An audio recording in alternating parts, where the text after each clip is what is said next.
Lights, camera, and action. So, this is Manish Mansal, and you are watching my channel, The Art Villa.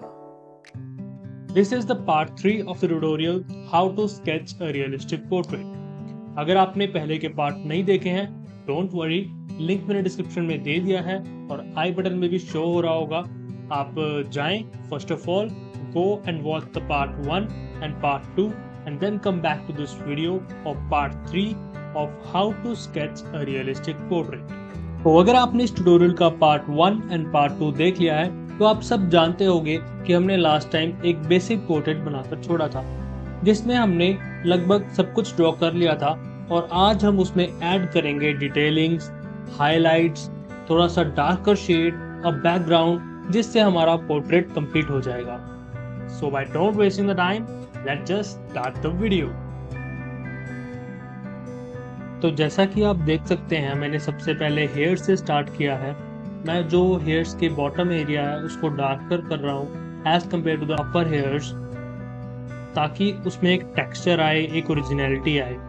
Because जब भी आप किसी भी reference image को देखें अगर उसमें एक फ्रंट लाइट आ रही होगी तो उसके जो बॉटम हेयर्स हैं, मतलब बॉटम हेयर्स का मतलब है यहाँ पे कि जो हेयर्स की लेंथ है उसकी जो बॉटम साइड है उसकी बात कर रहा हूँ मैं, जो हेड के पास होते हैं हमारे, वो हेयर्स हमेशा डार्कर होंगे as compare to the upper hairs. जो अपर हेयर्स होंगे ना उसमें एक अलग सी रिफ्लेक्शन देखने को मिलेगी लाइट की, जो कि हम एंड ऑफ द पोर्ट्रेट हम वाइट जेल पेन से दें. फिलहाल के लिए हम सारे हेयर्स को ऐसे ही डार्कर शेड देंगे एंड एंड में हम इरेजर्स का यूज करके और वाइट जेल पेन का यूज करके उसमें रिफ्लेक्शंस देंगे. और यहाँ पर अब मैं एक थर्ड लेयर दे रहा हूँ अपनी डार्कर पेंसिल से.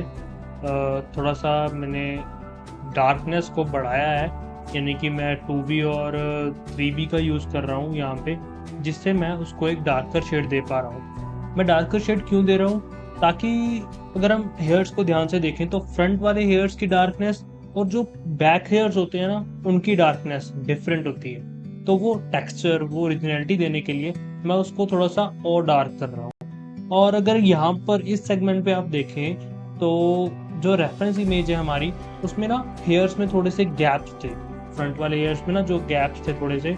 बिकॉज ये किस तरह से पड़ते हैं, अगर हम रियलिटी की बात करें तो जो हमारी बिग कॉम्ब होती है ना, अगर हम उससे अपने हेयर्स को थोड़ा सा फाइन लुक दें तो जो है वो हेयर्स में हमें गैप देखने को मिलते हैं. तो वही गैप मैंने देने की कोशिश यहाँ पे किया ताकि रेफरेंस इमेज से वो डिफरेंट ना लगे. और यहाँ पर मैं अब हेयर्स की टिप्स को थोड़ा सा फाइन कर रहा हूँ ताकि उसको भी एक डार्कर लुक दे सकूँ.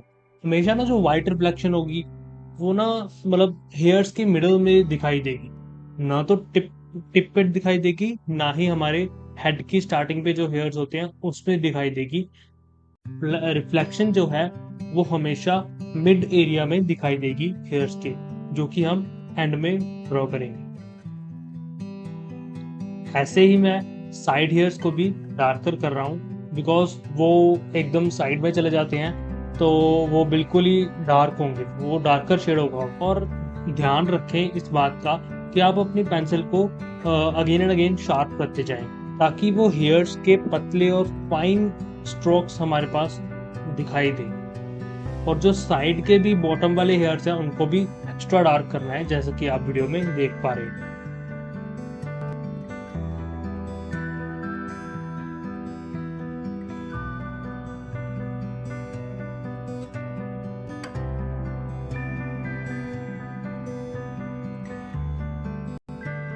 तो यहाँ से मैं स्टार्ट कर रहा हूँ हेड के जो साइड हेयर्स होते हैं उनके हाइलाइट्स. तो जैसा कि मैंने पार्ट 2 में आपको बताया था, जो ईयर एरिया होता है और जो अपर हेड एरिया होता है उसके हेयर्स में, दोनों के हेयर्स में बहुत ज़्यादा डिफरेंस होता है. बिकॉज आजकल क्या चल रहा है कि ईयर के हेयर से हम अपर हेयर्स तक हम जो है वो एक असेंडिंग हम एक शेड देते हैं हेयर्स की डार्कनेस को. ठीक है ना, जो ईयर के पास हेयर्स होंगे वो लाइट होंगे और जो अपर हेयर्स होंगे साइड हेड के वो डार्कर होंगे. तो वैसा ही हम दिखाने की कोशिश कर रहे हैं. तो स्टार्टिंग से ही मैंने एक डार्कर शेड लेने की कोशिश की है और उसको एक अपन ध्यान से देखें ना, अपन ध्यान से देखें इस शेडिंग पार्ट को. तो मैं क्या कर रहा हूँ, जो पीछे वाले हेयर्स है ना उनको एक कर्वी नेचर दे रहा हूँ। ये तभी पॉसिबल होगा जब आप अपने प्रैक्टिस रोज करोगे शेडिंग पार्ट पे, और आप रोज ऑब्जर्व करोगे कि डिफरेंट डिफरेंट हेयर्स के डिफरेंट डिफरेंट स्ट्रक्चर्स कैसे बनते हैं। तो जैसा कि मैंने ऑब्जर्व करके देखा कि जो बैक हेयर्स हैं उनको उनमें थोड़ी सी कर्वी नेचर देनी है मैंने, ठीक है ना। तो यहाँ पे आप देख पा रहे हैं कि मैं अपर एरिया में डार्कर शेड दे रहा हूँ और धीरे धीरे मैं नीचे आता आता लाइटर शेड पे आ रहा हूँ। ये चाहे तो आप एक ही पेंसिल से दे सकते हैं, कोई ज़रूरी नहीं है कि महंगी किट होगी तभी हम काम करेंगे तभी हम ड्रॉ करेंगे, कोई ज़रूरत नहीं है। आप एक सिंपल पेंसिल लो, उससे भी आप प्रेशर ज़्यादा डालोगे तो डार्कर शेड आएगा, लाइटर प्रेशर डालोगे तो लाइटर शेड आएगा, ठीक है। ये भी वैसे मैं एक ही डार्कर शेड की पेंसिल से कर रहा हूँ। ये 2B पेंसिल से मैं डार्कर शेड दे रहा हूँ उसको।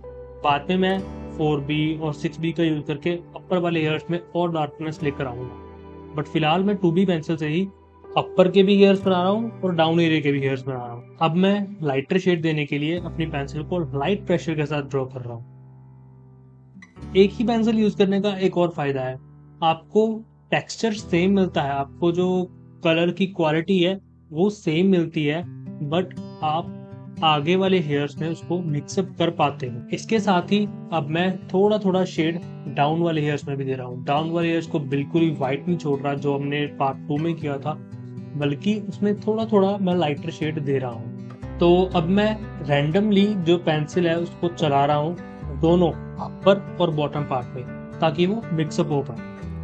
ये करना बहुत जरूरी है। एक जो हेयर्स की नेचुरल बात होती है ना, वो लाने के लिए हमें मिक्सअप करना पड़ेगा।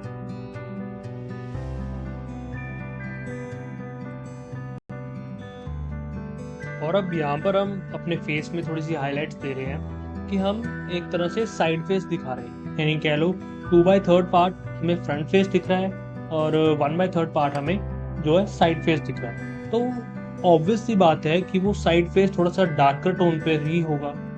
तो उस डार्कर टोन को देने के लिए हम एक लाइट पेंसिल का शेड दे रहे हैं वहाँ पे, ताकि वो थोड़ी सी शेडो हम देख सकें।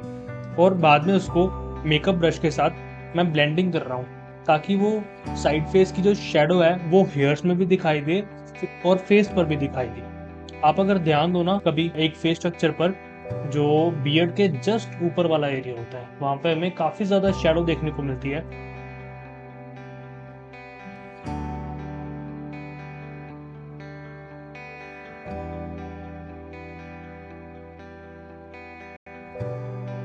तो अगर आप ध्यान दें तो ये जो है वो 4th लेयर है हमारी डार्कर शेड की हेयर्स में, जिससे हम थोड़ी सी और डिटेलिंग इसमें दे पा रहे हैं। मैं साइड वाले हेयर्स को थोड़ा सा और डार्क कर रहा हूँ ताकि वो शेडो वाला एरिया देख पाए।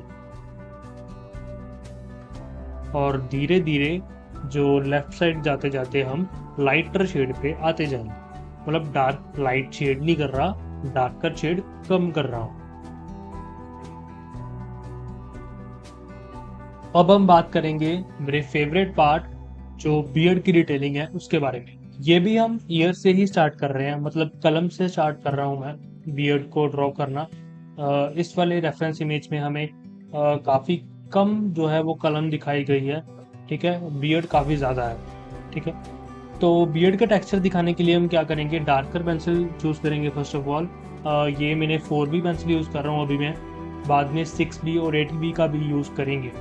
तो 4B पेंसिल से मैं क्या कर रहा हूँ, एक डार्कर शेड दे रहा हूँ जो हमने प्रीवियस शेड दिया था उससे। मैं डार्कर शेड इस तरह दे रहा हूँ रैंडमली, ताकि जो डाउन जो हमने लाइटर शेड यूज़ किया है वो भी हमें दिखाई दे, उसकी जो मतलब एसेंस है वो भी हमें मिलती रहे अपर वाली बियर्ड में भी। एंड डाउन साइड आते आते देखो इसमें भी वही बात है जो हमने हेयर्स में की थी, जो शेड है वो मिडल, अपर और बॉटम तीनों में अलग देखने को मिलेगा, ठीक है। इसमें जो बॉटम बियर्ड है वो हमें थोड़ी सी डार्कर दिखाई देगी as compare to upper beard. जो मिडल बियर्ड है वो थोड़ी सी लाइटर शेड पे होगी क्योंकि उसमें थोड़ी थोड़ी रिफ्लेक्शन दिख रही होंगी, और जो अपर बियर्ड है वो थोड़ी सी डार्कर होगी और वो स्किन के नजदीक भी होगी।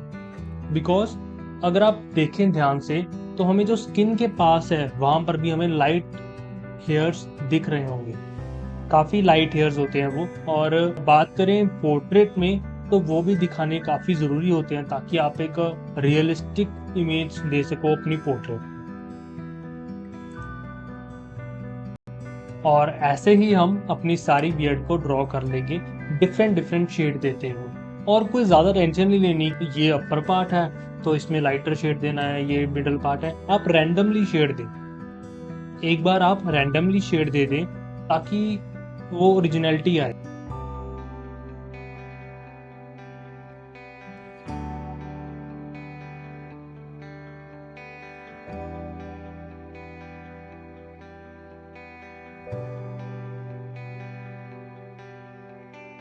और यहाँ पर अगर आप मेरी हैंड मूवमेंट को देखें, ध्यान से मेरी हैंड मूवमेंट ऑफ पेंसिल को देखें, तो मैं क्या कर रहा हूँ, जो स्ट्रोक को लगाने का स्टार्टिंग पॉइंट है वो मैं फिक्स रखता हूँ और उसके बाद मैं एक राउंड पेंसिल को घुमा रहा हूँ लेफ्ट साइड। अगर आप ध्यान से देखें तो मैं पेंसिल को ना लेफ्ट साइड घुमा रहा हूँ ताकि जो पेंसिल है वो जो बियर्ड का हेयर है उसके स्ट्रोक को अपने आप चूज करे। इसी को कहते हैं रैंडमनेस देना।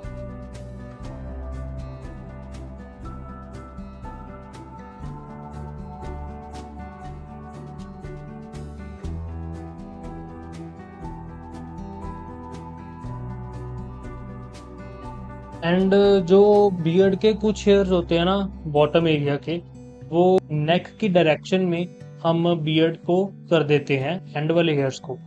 और उसको शो करने के लिए मैंने सिंपली क्या किया है, मैं ना उसी फील को लेकर कि हम बियर्ड को अंदर को कर रहे हैं, उसी फील को लेकर मैं पेंसिल को चलाता हूँ। सिंपल सी बात है, ठीक है ना। तो उसी तरह हम जो बियर्ड के एंड्स हैं उसको अंदर की तरफ मोड़ देंगे, या फिर कह लो जो बियर्ड की बाउंड्री है उसको थोड़ा सा डार्कन कर देंगे, ठीक है। वो डार्कर करने के साथ ही हमें ऐसा लगेगा कि जो बियर्ड की जो बॉटम एरिया है ना वो काफी ज्यादा डेंस है। तो ऐसा ही करके हम जो फ्रंट वाली बियर्ड है और साइड वाली बियर्ड है दोनों को कंप्लीटली फिनिश कर देंगे। और यहाँ पर मैं थोड़ा जो अपर पार्ट है बियर्ड का उसको स्किन के साथ मिक्सअप करने के लिए आपको थोड़ा सा मिडिल ग्राउंड ढूंढना पड़ेगा, यानी आपको एक अच्छा पेंसिल शेड देना पड़ेगा between skin and upper hairs of beard.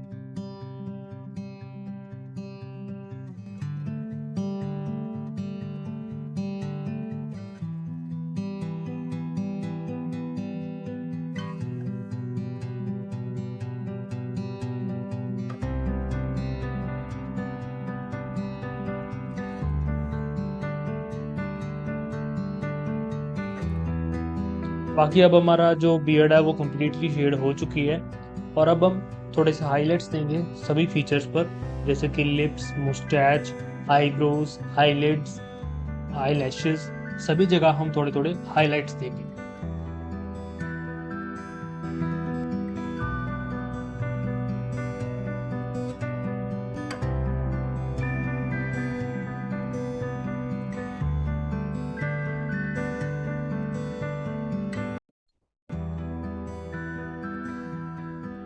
अब बस थोड़ी सी क्लोथिंग एंड बैकग्राउंड देने के बाद हमारा पोर्ट्रेट कंप्लीट। जैसा होता नहीं, एक डिश को बनाने के एंड में जो फिनिशिंग टच हम देते हैं वो चीज़ अब हम देंगे, बिकॉज बैकग्राउंड देने के साथ उसको एक अलग निखार आएगा पोर्ट्रेट, जो कि देना बहुत ज़रूरी है।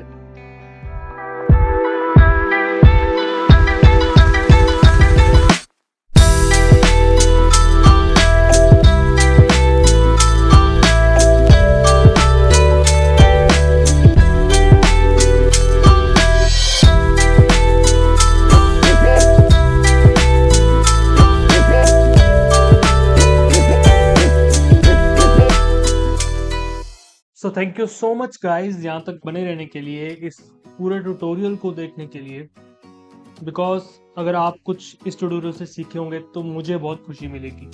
एंड अगर आपको अच्छा लगा हो तो प्लीज़ चैनल को सब्सक्राइब करें, बेल आइकन दबाएं, ताकि ऐसे ही ट्यूटोरियल आपके साथ आगे भी मैं शेयर करता रहूं।